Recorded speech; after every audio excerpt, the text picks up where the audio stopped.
गोपाल गली गली घूमकर आवाज लगा रहा था कि तभी एक आदमी उसके पास कुल्फी लेने के लिए आता है। गोपाल जैसे ही अपने सर से मटका उतारकर उसे मटके से कुल्फी निकाल कर देता है, तभी वो देखता है कि उसकी सारी कुल्फी या तो पिघलकर खराब हो चुकी है। और गोपाल निराश होते हुए उस आदमी से बोलता है, माफ कीजिएगा, सारी मटका कुल्फी तो खत्म हो गई। मुझे लगा शायद कोई एक बची होगी, तो वही देख रहा था। आप कल ले लीजिएगा। गोपाल की बात सुनकर वो आदमी वहाँ से चला जाता है, लेकिन अपने इस गर्मी की वजह से हुए नुकसान को देखकर गोपाल की आंखों में आंसू आ जाते हैं, क्योंकि सुबह से बेचारे की अभी तक कुछ कमाई भी नहीं हुई थी और जो कुल्फियाँ बची थी वो सारी पिघलकर खराब हो गई थी। और दुख भरे स्वर में वो खुद से बोलता है, हे भगवान, पहले ही गरीबी का अत्याचार कम है क्या हम लोगों पर, जो अब गर्मी का भी अत्याचार तूने हम गरीबों पर करना शुरू कर दिया। मेरी सारी मटका कुल्फी पिघल कर खराब हो गई। अब मैं घर पर क्या कमाई लेकर जाऊंगा। मेरी बेटी को जन्मदिन पर नई साइकिल चाहिए भगवान। अगर ऐसे ही कुल्फी पिघल पिघल कर खराब हो जाएगी तो मैं कैसे पैसे जोड़ पाऊंगा, कैसे अपना घर चलाऊंगा, कैसे अपने बच्चों का सपना पूरा करूंगा।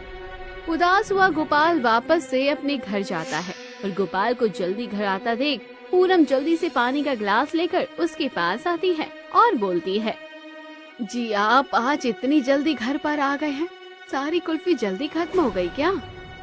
अरे कहाँ, कुल्फी खत्म नहीं, खराब हो गई थी। खराब हो गई? पर कैसे, क्या हुआ? गर्मी ही इतनी ज्यादा है कि इंसान पिघल जाए तो कुल्फी क्या चीज है। मटके में रखी सारी बर्फ पिघल गई थी और सारी कुल्फी अभी पिघल कर एकदम गायब हो गई। जी मैं आपकी बात को समझ रही हूँ, हमें मटका कुल्फी बेचने के लिए उसे आइसक्रीम वाली रेहड़ी की जरूरत पड़ेगी ही, लेकिन हम वो रेहड़ी कैसे लेकर आए? यही तो समझ नहीं आ रहा। जमा जमाया काम है मटका कुल्फी बेचने का मेरा। अगर कुछ दिन मैंने ये काम नहीं किया तो जो ग्राहक रोजाना मेरी मटका कुल्फी खाते हैं वो कहीं और से कुल्फी खाना शुरू कर देंगे और फिर मेरा काम ठप हो जाएगा। जी आप दिल छोटा मत कीजिए, हम कुछ न कुछ जरूर करेंगे।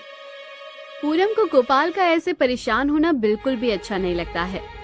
अब वो कैसे भी करके अपने पति की मटका कुल्फी बेचने में मदद करना चाहती थी। ऐसे ही एक दिन पूनम की सहेली सरला उससे मिलने के लिए उसके घर आती है। उस वक्त गोपाल कुल्फियाँ बेचने के लिए बाहर गया होता है।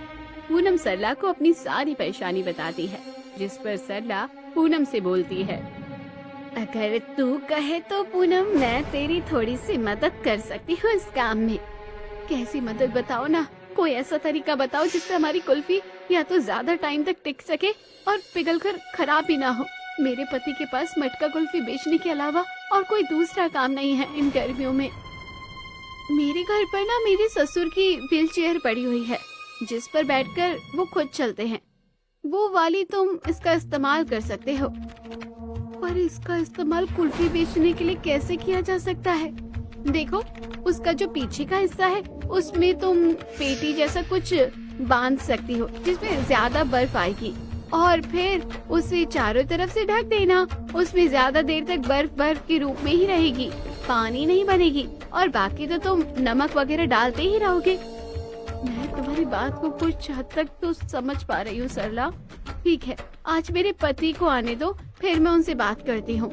अगर वो माने तो मैं तुम्हारे ससुर जी की व्हील चेयर को तुमसे ले जाऊंगी। ऐसे ही कुछ देर बाद सरला अपने घर